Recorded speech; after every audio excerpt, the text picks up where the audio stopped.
So we lived in an old house in England. The house was about 300 years old. My house was probably older than anything in America. Yeah. Most things, yeah.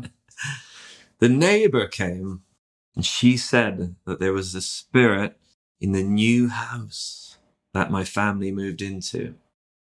I was about 15, so I do remember it.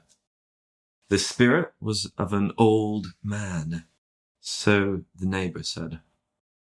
One time when everyone was out, I was the only one in the house.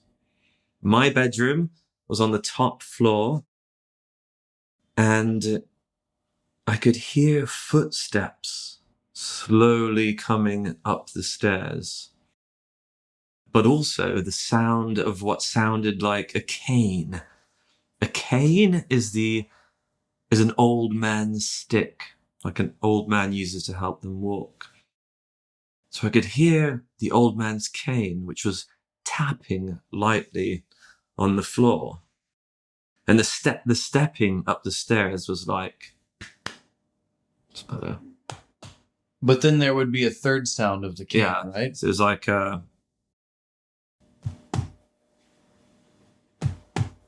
it's a slow walking, and then the cane kind of...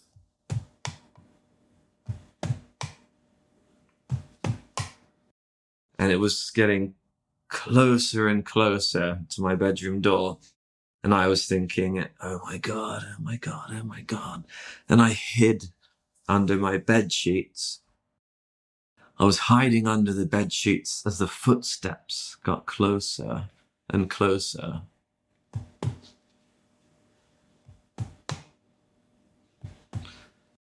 By this time, I was fully covered in sweat, completely wet and nervous sweat as the footsteps got to my door. And I was thinking, oh my God, this is it. I'm finished. How you respond to paranormal experiences is with fear, because it's the unknown. You know, it's something completely new that you only hear about in movies where the worst things happen.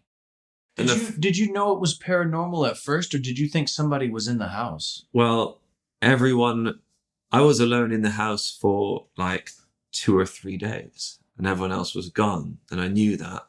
But it was the rhythm of the footsteps, that boom, boom, boom, and the kind of little ticking sound of the cane that like confirmed to me that was no one in my family. But also it's not an intruder. All the doors were closed and there was no sign of the intruder. As it got closer and closer, I was fully covered in sweat, and it got to my door. And then, just as I thought I was going to enter, after 2 minutes, nothing. After 5 minutes, nothing. After 10 minutes, nothing. And I just went downstairs and kind of looked around.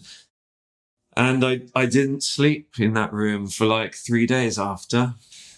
No, that's... How many minutes later do you open the door? Yeah, for me, it was about 10 minutes. And I remember opening the door like kind of, I'm not afraid, I'm going to get it, like kind of adrenaline, you know? It's just like whoever's in the house, like, you know, I might have even been holding like a baseball bat or something. I was kind of like, right, I have to investigate this after 10 minutes. But I didn't see anything. I didn't see anyone. A more physical thing happened in that house. And that was in the same bedroom. While I was cleaning my room, I was next to the bookshelf. And I bent down to pick up something. And no joke, a book flew out of the bookshelf across the whole room and hit a wall about twice as far as that wall. So across the room? About 8 foot away. Yeah, a book fully shot out over my head, out of the shelf, over my head, and hit the wall.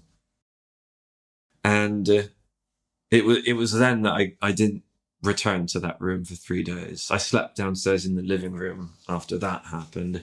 But in hindsight, what I should have done is seen what book it was, or open the page in which it had opened it, and to maybe try and find a deeper meaning. But I was only 15 at the time. Maybe So something wanted your help. that's right, maybe. And another time I had my acoustic guitar in the corner of the room, and not just a light strum, but a bang, like an aggressive, loud strum of the guitar happened as well. So I was pretty mad. The part with the book is very scary. The steps up the stairs, I'm getting like goosebumps. And then when you talk about the book, it's really like I felt the jump of the book hitting the wall, even though there's no book in here. There's not even a book in this room. Yeah. I felt like, oh. So I'm not sure if that was the old man spirit that apparently lived in the house. But who knows? Maybe, as I said, it's a very old house. Maybe there's multiple entities. Next, my dad and my father is from Italy, and he has a house over there. And I knew that one of my friends in Italy, he told me that his grandmother died in that house. But I was sleeping one night we have a big bedroom upstairs, and there's 3 beds in it. And sometime during the night, before I went to sleep, maybe about 11 p.m., midnight, suddenly the bottom half of the bed just went down, and all the springs of the bed just went down, like with the full force and weight of someone sitting on the bed. Like my legs went down with it. There was something sitting on the bed with me. Yeah. And so again, I went downstairs and I slept in the living room for 2 weeks, actually, like listening to a podcast with the light on. Yeah. And this was about maybe 9 years ago. So I was like 29, 30 years old. Interestingly enough, a good friend of mine came to visit, and he was like, well, man, what bedroom am I staying in? And I was like, oh, you can have the upstairs bedroom. I didn't say anything about a ghost. But the next morning, as he walked down the stairs, to my friend Nicky, he says in his monotonous voice, he's like, your room is haunted. And as he came down the stairs for breakfast, he says, your room is haunted. And I didn't say anything to him about my ghost experience in that room. And I was like, why is that? And he said, something touched my foot. That's the worst thing that can happen. Yeah. That's the most scary thing that can happen when you're lying in a bed. So something stroked his foot in the same room that something sat on my bed. And there's been a couple of times in that room previously where I felt like there was some kind of something else in the room with me. But then when something sat on my bed, that confirmed that there was some kind of entity in that room. A friend of mine, do you have any more ghost stories, or should I go on? Yeah, I've got a couple. The one. Okay, go on then. Joseph's turn. Your book one. So nothing with me, like my mother. Your book one reminded me of her book one. So she's a teacher, and she was teaching in a high school. She was taking a nap during her lunch break, under the desk, lights off. and a gust of wind came through the room. And she had a stack of books on the table, knocked a bunch of books off. So many books were knocked off. The half of the sack was knocked off. So the top half. And I mean, wind isn't that powerful. Yeah, wind books are heavy. Mm-hmm. Yeah. So it's not a paper is one thing. Yes. Like a full book is, something else. I didn't even think about that. Yeah, that's a good point. For wind to blow books over. It's just not possible. Yeah. Unless it's like a hurricane or a tornado or something. Exactly. In a room with no windows. Mm-hmm. So halfway down the stack, the book was open. The last book that was left was opened. And she looked at it, and it was open to the page number of the room she was in. And that freaked her out. She was like, what? She went and turned on the lights, went to pick up the books, and she saw that one was open to the page number. She closed the book. That book was called Ghosts. Oh, that is a mad coincidence. And she's had a lot of things in her classrooms. She has this weird one that it's happened in the same seat 4 years in a row. So either a weird coincidence or a message to her. So in the same seat 4 years in a row, this strange thing has happened. Oh, on the same day of the school year. The unit is called In the School Bus. And she's a Spanish teacher, so it's a Spanish book. So as soon as the kids open the book to the page, In el autobús, the girl in one chair, the first year it's not weird. Her name is Caroline. Her phone rings. But it doesn't ring. Music starts playing. I don't know if you know these iPhones. Sometimes they'll just randomly start playing your iTunes music. She says, oh, I'm so sorry, Miss Lewis, I'll turn it off. I'm so sorry. I didn't mean for it to ring. Okay, no problem. I thought I had my phone off.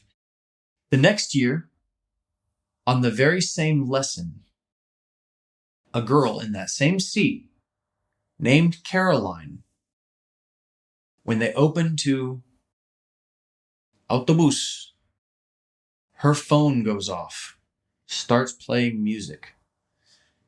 And my mom, at that moment, is freaked out. She's like, I cannot believe a second Caroline, same lesson, same circumstance, 2 years in a row.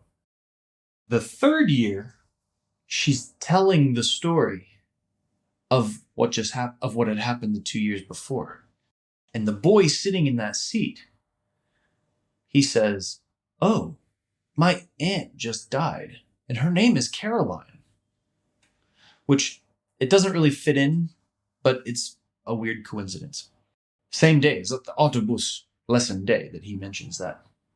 Fourth year, when they open to autobus, an old picture, like an old school photograph from the 50s or 60s of a child, slides out of the book onto the kid's desk.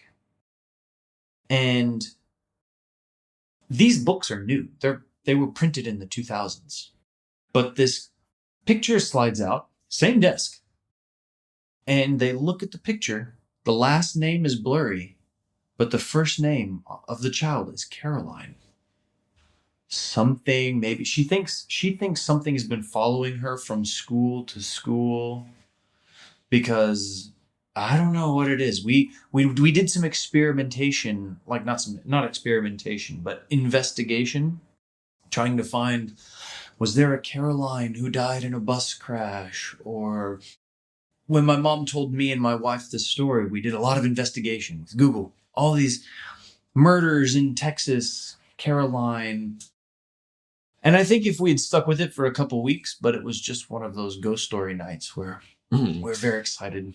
So these are different signs of different kinds. And one of my best friends in England, him and his mother told me a story kind of similar to what you were saying.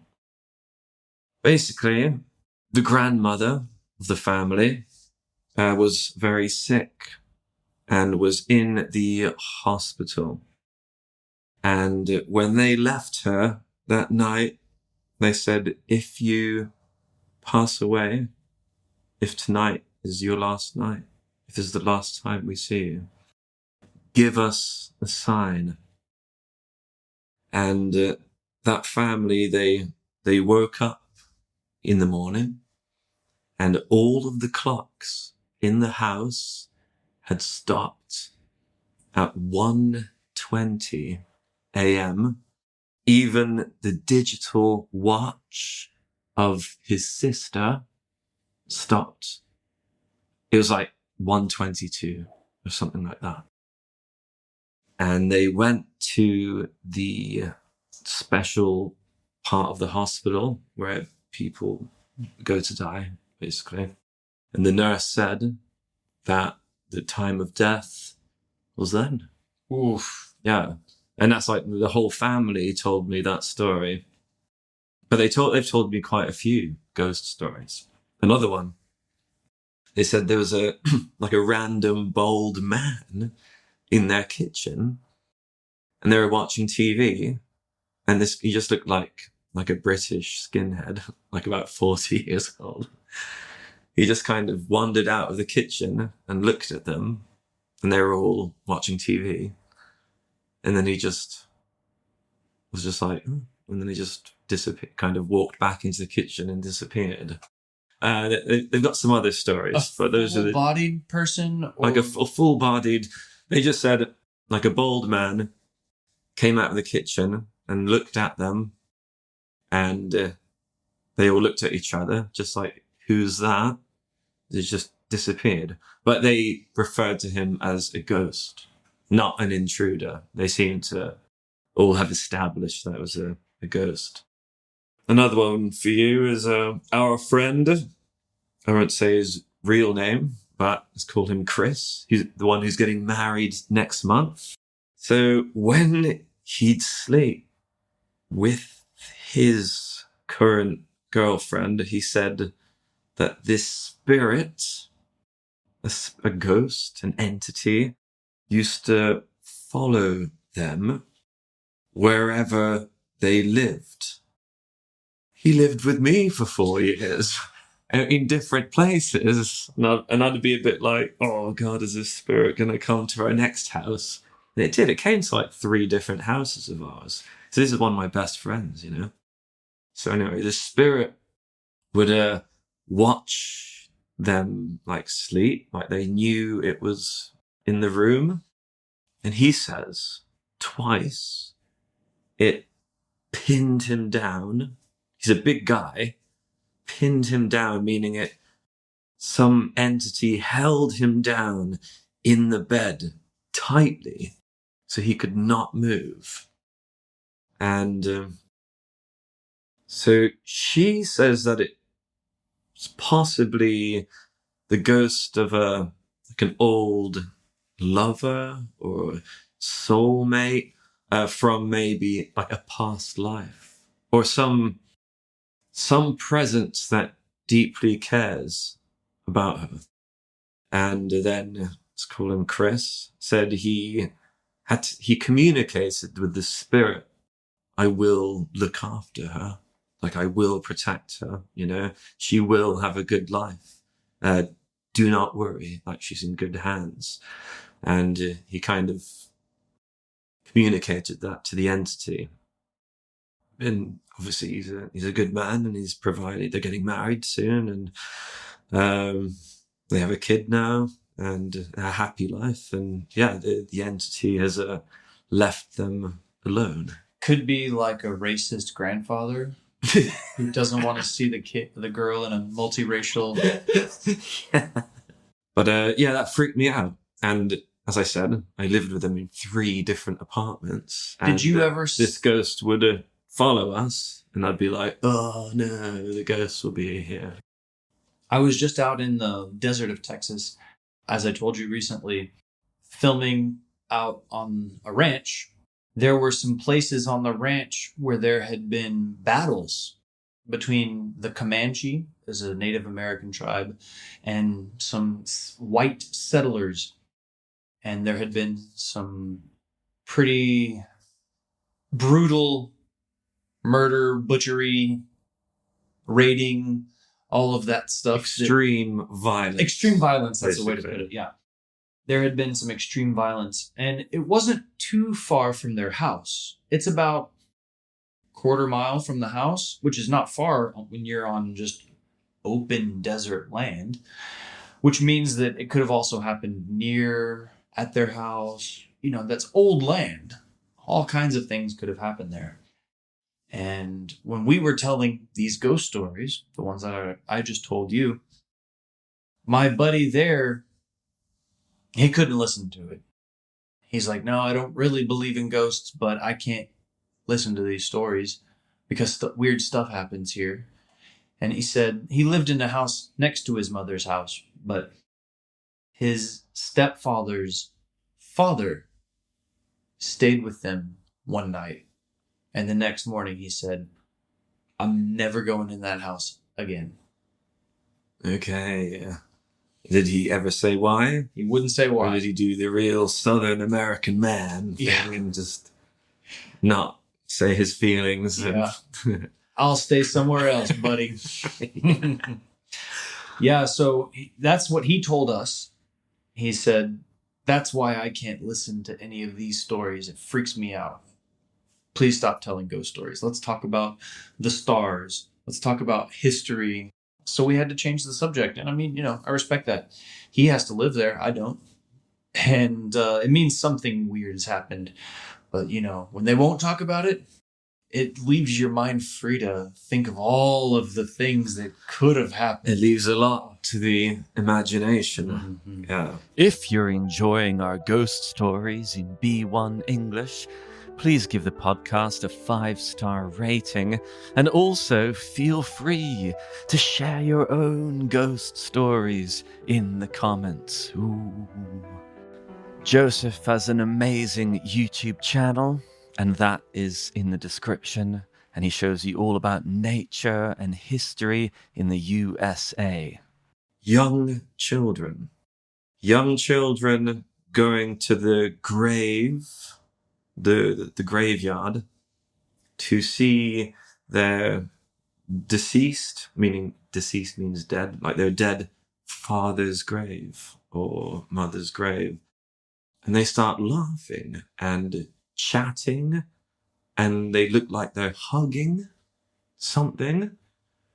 And the living adult of the family is like, who are you talking to? Who are you talking to? And they're just like, Dada, Dada. And this happens more often than you think. And sometimes in people's houses, like the toddler. Toddler means a very young kid who's like 3 or 4, a toddler. The toddler would, just be fully interacting with grandma or, mommy or whoever, as if they're there. I haven't been around young kids in a house, but that would freak me out. So some family member told me, it was either my mum or my grandmother, that when I was a kid, a toddler, I would see a woman at the end of my bed. There were reports of me talking about this. So that's quite peculiar. Peculiar means strange, weird. In Vietnam, they have this phenomenon that is well known enough that they have a term for it. I can't remember the term in Vietnamese, but I think it translates to hidden by a ghost. And a kid will go missing. And everyone in the neighborhood, or the village, more likely, will be looking for the kid. They'll be looking out in the fields. Of course, they looked all over the house. They look in the neighbors. Can't find the kid anywhere. And then they come home and the kid will just be sitting in the chair or under the table or somewhere in plain sight. And they'll say, "Where have you been all of this time?" And the kid will say, "I was just right here. You were walking all around me. I was just right here the whole time." Whoa. Awesome. Well, on that note, have an amazing day, an amazing week. And, well, if you meet any ghosts, good luck.